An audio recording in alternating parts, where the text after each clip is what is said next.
What's up mga katinsin na babalik ng DIY Practice na mga hindi pa nagsusubscribe guys, so subscribe na kayo. Click the notification bell button, click yung attach nyo rin na mga videos. So yun guys, mag-unboxing tayo ng Superstar Flaring Tools. So electric flaring tools po siya guys. At ang model number niya ay E900AM. At kung nakita niya guys, ang dami niyang pinagdaanan. Sa dalawa, tatlo, apat, lima, anim na, ano yan guys, so anim na distributor or yung facility bago siya nakapunta dito sa US. So, from China to US. So, ngayon kung parang nyo ako guys kung magkano ko to nabili, nasa 550 plus ano po yon yung shipping. So, kalimutan ko na guys kung magkano yung shipping.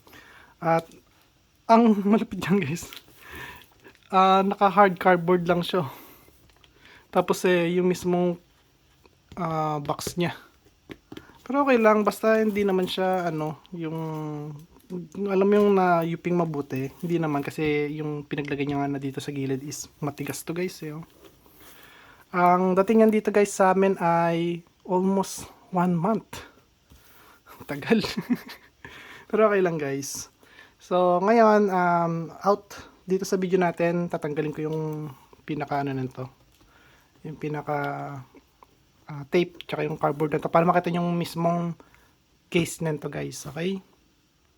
So yun mga sir, kung nakita nyo, ito yung model niya, yun. So naka-check siya rito. Tapos make sure na kahit na ganito guys, talaga siya kadumi, okay lang. Basta yung seal niya is hindi pa siya na bubuksan ng ibang tag dito, seller guys. So tanggalin lang natin to.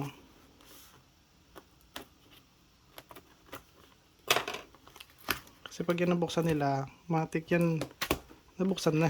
Open box na siya.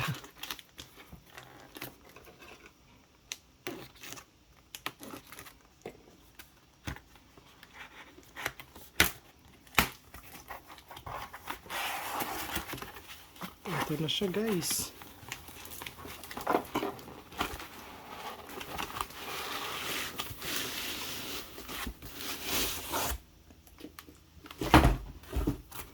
Yun no, grabe ganda Superstars. Ganda niya guys kasi may box pa siya, may lalagyanan siya.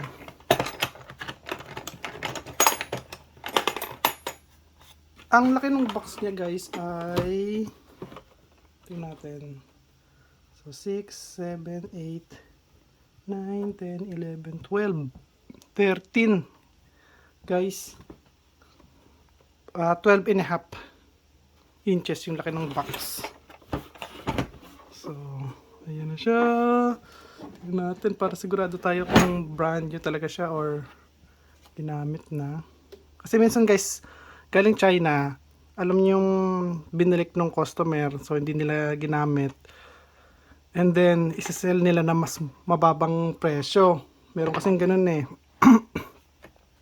So, ang tinitingnan ko guys, kailangan yung presyo is mataas kasi pagka mababa na yung presyo, parang is good to be true na siya na parang ano yan, refurbish, alam mo yan guys. So, sa akin ay ayan. Para guys makita nyo kung nagamit na ba siya. Hindi pa naman, hindi pa. Okay ako dito guys. So, ito yung battery niya.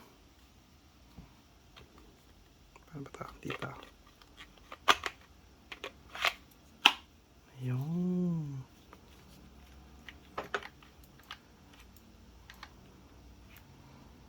So, pakita ko muna sa inyo guys yung mga kit. So, ito guys, meron siyang deburring tool. Deburring. Ayan. So, may laman to sigurado. May mga bala pa to. Yep, meron guys. Yan o, isa.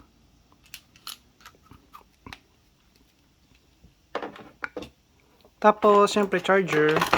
Ayan. So, ang charger niya ay Autobolt. So, 100 to 240 volts AC. So, 22 watts, 12 volts, at 1.5 amps. So, Hindi po siya 22 watts guys. Parang 15 watts yata ito eh. So basta times nyo lang itong dalawa na to. Yan, lalabas yung wattage niyan. Tapos yung mga sequence ng tag dito ng LED niya guys. So ayun lang. Okay. Tapos eto guys, pakita ko sa inyo yung mga bala niya. So 9mm, 12mm, 6mm. So lagyan natin ito rito. Tapos meron tayo ditong 1 port, 3/8,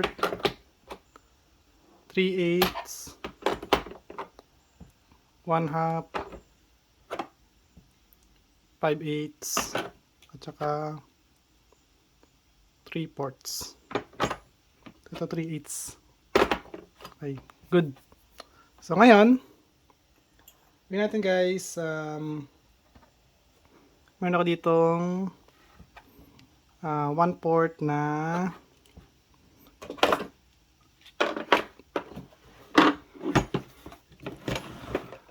tubo guys, or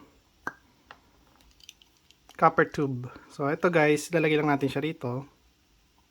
So yan guys, kailangan nakatulo.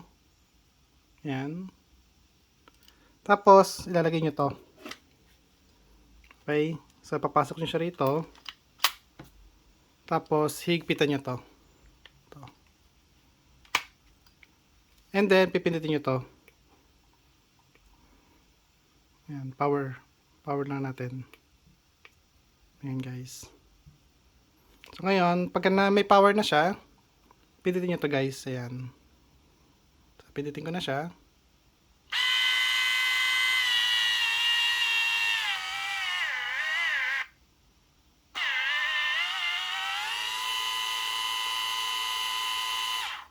Okay. And then, tatanggalin nyo lang siya. Ayan. Tapos yun natin guys yung result. Putik ganda.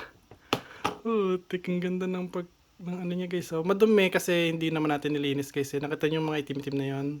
Pero kung titignan nyo guys, grabe. Grabe. Grabe guys, grabe. Promise, ganda. Ayun, grabe. Ang ganda ng pagkakaano niya. Isa pa.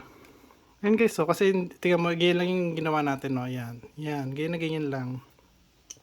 So wala kasi ako dito ano eh. Wala pang lang kasamang ano to. Wala pa lang kasamang yung pamputol niya guys. Yung cutter. Copper tube cutter yung ano niya, pamputol. Pero yan guys, kahit ganyan lang siya, oh. Ayan na. Tapos, sasakto nyo lang. Wait lang.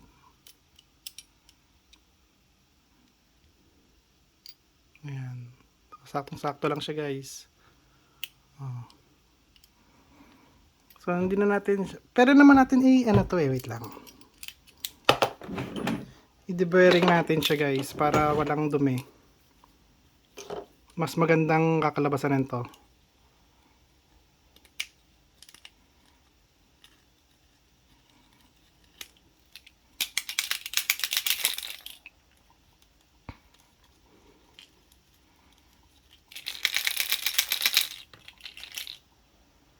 So, ayan guys ha.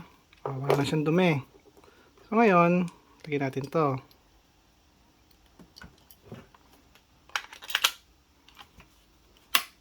Tapos pindot lang.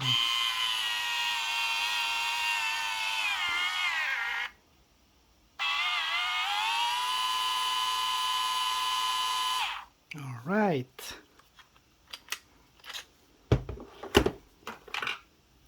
So ngayon guys, pakita ko sa inyo.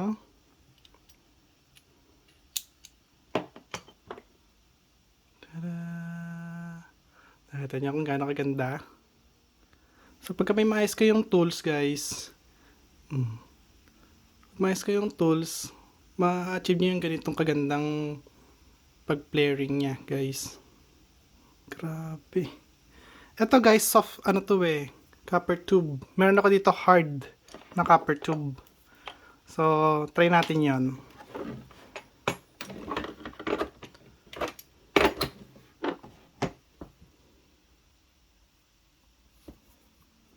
Ito, ang laki oh. So, ito guys ay 1/2. Hard to guys, hindi to nabibend.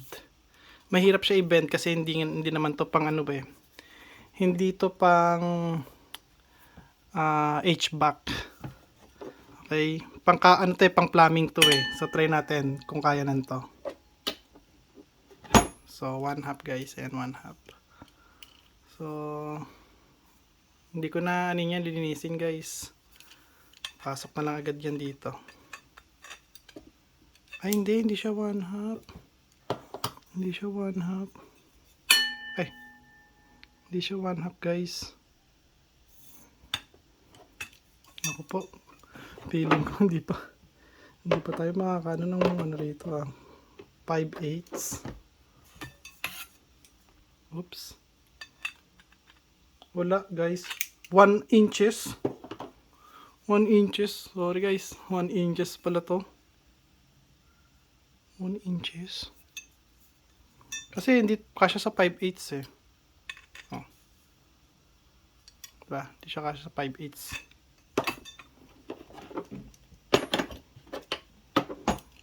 O 3/4. Oh, hindi naman siya kasya sa 3/4. Ay, hindi siya 1 inches kasi 3/4 lang to eh. Ano to?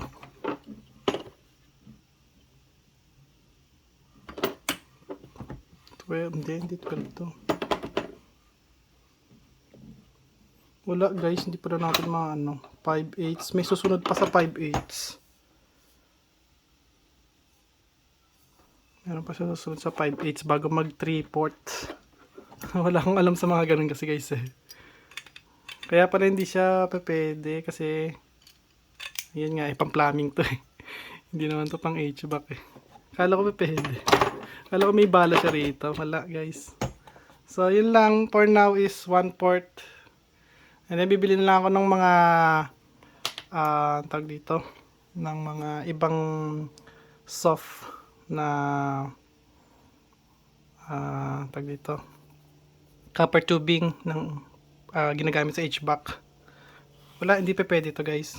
Hindi magiging compatible to rito. So yan guys, for now at least may idea lang kayo kung ano tong natin na to. So tignan nyo pagka pinandar natin siya kahit walang bala,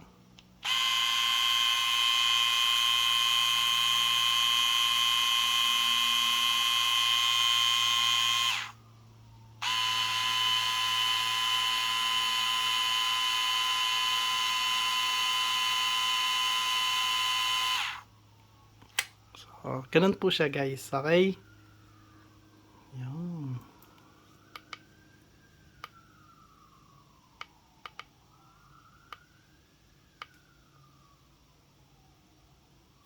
May nakikita akong parang ayun nakikita niyo guys, ayun kaya yan, parang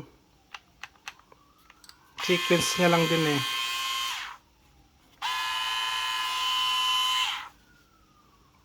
So ayan siya guys.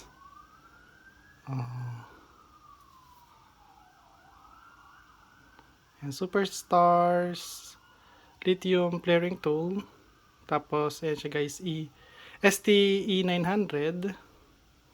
So almost 12, nominal 11 volts pero 12 volts yung max niyan. 90 watts. At ayan yung mga diameter na kaya niyang flare. So ayun guys. Okay na okay. Meron tayong pang flaring tools. So, ayan guys, at kung nagustuhan niyo yung video ko, huwag ka malimutan mag-like, share, subscribe. Click the notification button, click nyo guys. Bye. Peace.